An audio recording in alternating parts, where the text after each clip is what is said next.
Divine yoga care में आप सब मित्रों का हार्दिक स्वागत एवं अभिनंदन है। आज की यह वीडियो बड़ी ही महत्वपूर्ण है। इसमें हम चर्चा करेंगे अनुलोम विलोम प्राणायाम के वैज्ञानिक प्रभाव जो हमारे मस्तिष्क पर, हमारे दिमाग पर पड़ते हैं, उनके बारे में। आइए सबसे पहले हम इस विधि को जान लेते हैं जिससे अनुलोम विलोम को किया जाता है। आपने देखा होगा हमारी अधिकतर समय एक नोस्टिल से ही श्वास चलती है जबकि दूसरी नोस्टिल बंद रहती है।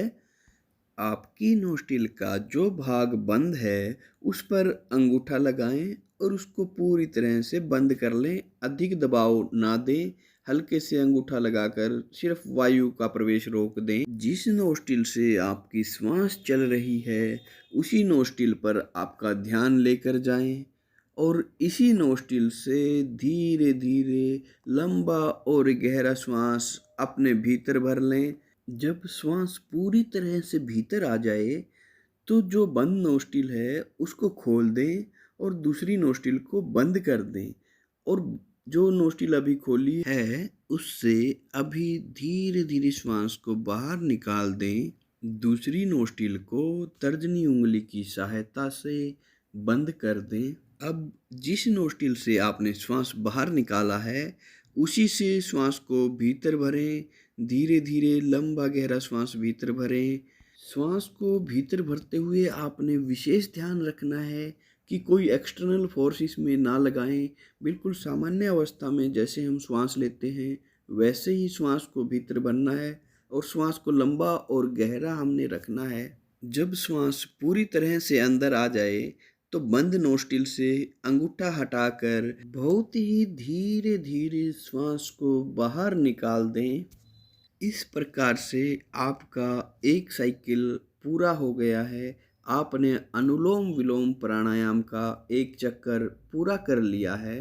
जो व्यक्ति अभी अनुलोम विलोम प्राणायाम का अभ्यास शुरू कर रहे हैं वो 10 से लेके 20 साइकिल तक प्रतिदिन शुरुआत में अभ्यास करें। फिर धीरे धीरे इनका अभ्यास बढ़ाते रहें। रोज़ 1 से 2 साइकिल इसमें ऐड करते रहें और देखेंगे एक ही महीने में आप 40 से 50 साइकिल तक करने लग गए हैं। जैसे जैसे आप अपना अभ्यास बढ़ाएंगे वैसे वैसे अनुलोम विलोम प्राणायाम से होने वाले लाभ भी बढ़ते जाएंगे। हमारे दिमाग के दो भाग होते हैं, लेफ्ट हेमिस्फीयर और राइट हेमिस्फीयर। नासिका के जिस भाग से हम श्वास ले रहे हैं, मान लें हम लेफ्ट से श्वास ले रहे हैं तो हमारा राइट हेमिस्फीयर एक्टिव होगा और राइट से ले रहे हैं तो लेफ्ट हेमिस्फीयर हमारा एक्टिव होगा। और जिस नोस्टिल से हमने श्वास ली है उसका विपरीत भाग, मान लो हमने राइट नोस्टिल से श्वास ली है तो हमारी पूरी पूरी बॉडी का लेफ्ट पार्ट एक्टिवेट हो जाएगा। और हमने अगर लेफ्ट नोस्टिल से श्वास ली है तो पूरी बॉडी का राइट पार्ट एक्टिवेट हो जाएगा। हमारी मेंटल हेल्थ के लिए अनुलोम विलोम का पहला फ़ायदा यह है कि यदि किसी व्यक्ति को डिप्रेशन की समस्या है, वो लंबे समय से डिप्रेशन से पीड़ित है और ऐसा व्यक्ति यदि अनुलोम विलोम का अभ्यास करे तो निश्चित रूप से वो इस समस्या से बाहर आ सकता है। ऐसे व्यक्तियों को नकारात्मक और आत्महत्या तक के विचार बार बार आते हैं। ऐसे विचारों से निपटने के लिए ईश्वर ने हमें अद्भुत शक्तियाँ दी हुई हैं और उन्हीं में से एक है अनुलोम विलोम प्राणायाम, जिसका अभ्यास करके हम नेगेटिव वाइब्स को दूर कर सकते हैं और पॉजिटिव एनर्जी को, पॉजिटिव वाइब्स को अपने भीतर पूरी तरह से बढ़ा लेंगे। अनुलोम विलोम प्राणायाम के अभ्यास से हमारा लेफ्ट और राइट हेमिस्फीयर का बैलेंस हो जाता है और दोनों अच्छी प्रकार से कार्य करने लगते हैं। क्योंकि जब हम राइट नोस्टिल से श्वास लेते हैं तो हमारी पिंगला नाड़ी एक्टिवेट हो जाती है जो कि सूर्य का और ऊष्मा का प्रतीक है।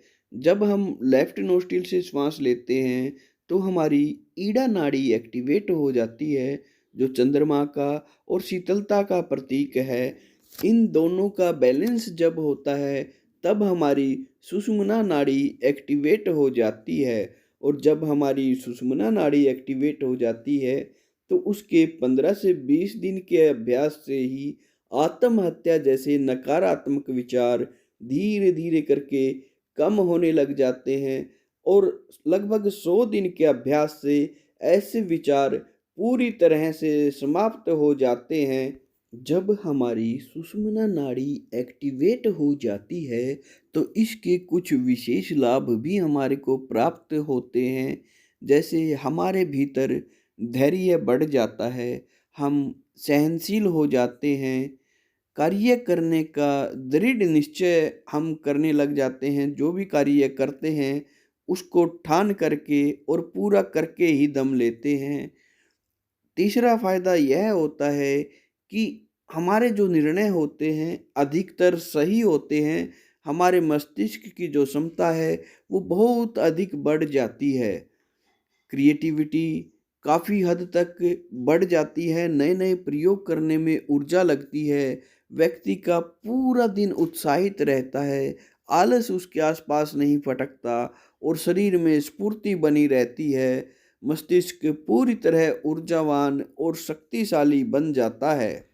अनुलोम विलोम के नित्य अभ्यास से नए नए न्यूरॉन्स का हमारे ब्रेन में निर्माण होता है, जिससे मस्तिष्क की जो ऊर्जा है वो बहुत अधिक बढ़ जाती है। अनुलोम विलोम के नित्य अभ्यास से हमारी कंसंट्रेशन पावर में जबरदस्त वृद्धि होती है, जिससे किसी भी बात, घटना या विषय को याद करना बहुत आसान हो जाता है। इसके अभ्यास से हमारा नर्वस सिस्टम पूरी तरह से रिलैक्स हो जाता है और कार्य क्षमता में गजब की बढ़ोतरी होती है। विद्यार्थियों, डॉक्टरों, वकीलों या बुद्धि से कार्य करने वाले जो भी प्रोफेशनल्स हैं, उन सब को इसका अभ्यास प्रतिदिन 10 से 20 मिनट तक अवश्य करना चाहिए और वो देखेंगे कि उनकी कार्य क्षमता में गजब की वृद्धि हुई है, अद्वितीय वृद्धि हुई है। जिन व्यक्तियों को छोटी-छोटी बातों पर गुस्सा आता है, उनके अंदर चिड़चिड़ापन रहता है, ऐसे व्यक्ति यदि नियमित रूप से अनुलोम-विलोम प्राणायाम का अभ्यास करते हैं, तो उनके मस्तिष्क में बहुत गजब की शांति आ जाती है। उनके स्वभाव में इतना परिवर्तन आ जाता है कि बड़े से बड़ा नुकसान होने पर भी वो विचलित नहीं होते, घबराते नहीं हैं, क्रोध का पूरी तरह से खात्मा हो जाता है। इसका अभ्यास करने वाले व्यक्ति को अंदर से इतनी प्रसन्नता मिलती है, इतनी हैप्पीनेस मिलती है कि वो प्रतिपल, प्रति क्षण अपने जीवन को आनंदित अनुभव करने लगता है। हमारे किसी भाई-बहन में यदि आत्मविश्वास की कमी है, तो वो व्यक्ति प्रतिदिन 15 से 20 मिनट नियमित रूप से इसका अभ्यास करें, तो पहले महीने में ही वो देखेंगे उनका आत्मविश्वास सामान्य व्यक्ति से कई गुना ज़्यादा बढ़ गया है। और जैसे-जैसे अनुलोम-विलोम का अभ्यास करते हैं, जो कार्य उनको असंभव प्रतीत होता था, वही कार्य अनुलोम-विलोम का अभ्यास करने के बाद बड़ी सरलता से वो कर लेते हैं। मुश्किल से मुश्किल घड़ी में भी वो घबराते नहीं हैं। कोर्टिसोल हार्मोन जिसका स्राव बढ़ जाने से व्यक्ति के अंदर डर, भय, चिंता, बेचैनी, चिड़चिड़ापन जैसी समस्याएँ आ जाती हैं, वो समाप्त हो जाती हैं और व्यक्ति के अंदर हैप्पी हार्मोन्स, डोपामाइन और सेरोटोनिन की वृद्धि होने लगती है, जिससे व्यक्ति को आनंद की अनुभूति होती है। वह प्रसन्न रहने लगता है, निर्भीकता, उत्साह और आनंद उसके जीवन में आ जाता है। व्यक्ति का स्वभाव बिल्कुल बदल जाता है और व्यक्ति शांत और आनंदित अपने आप को प्रतिपल, प्रति क्षण अनुभव करने लगता है और वास्तव में उसको जीवन जीने की जो कला है, उसका अनुभव होने लगता है। जिन व्यक्तियों को सिर दर्द, माइग्रेन, आधे सिर में दर्द रहता हो, ऐसे व्यक्ति अगर अनुलोम-विलोम का नियमित रूप से 15 से 20 मिनट अभ्यास करें, तो उनका नर्वस सिस्टम पूरी तरह से रिलैक्स हो जाता है और सभी प्रकार के सिर के दर्द ठीक हो जाते हैं। हमारे कई भाई बहन अच्छी नींद ना आने की समस्या को लेकर बार-बार हमें बताते हैं, तो उन भाई-बहन को मैं बताना चाहूँगा कि यदि वो अनुलोम-विलोम का रेगुलर बेसिस पर 15 से 20 मिनट नियमित सुबह-शाम अभ्यास करें, तो इसके अभ्यास से उनके ब्रेन के अंदर मेलाटोनिन हार्मोन का सीक्रेशन बढ़ जाएगा और जिससे बहुत अच्छी नींद उनको आनी शुरू हो जाएगी। प्रतिदिन इसका अभ्यास करके लाभ लें। ऐसे बहुत से व्यक्ति जिनको ऐसी समस्या नींद की रहती थी, उन्होंने बहुत लाभ लिया है। आप भी ले सकते हैं। नियमित रूप से इसका अभ्यास करें। यह वीडियो हमारी टीम ने बहुत मेहनत और प्रयास करके बनाई है। आपको अच्छी लगे तो अन्य लोगों को भी शेयर करें। हो सकता है किसी का भला हो जाए। सबके भले में अपना भला, इसी भावना के साथ धन्यवाद। जय हिंद, जय भारत, वंदे मातरम।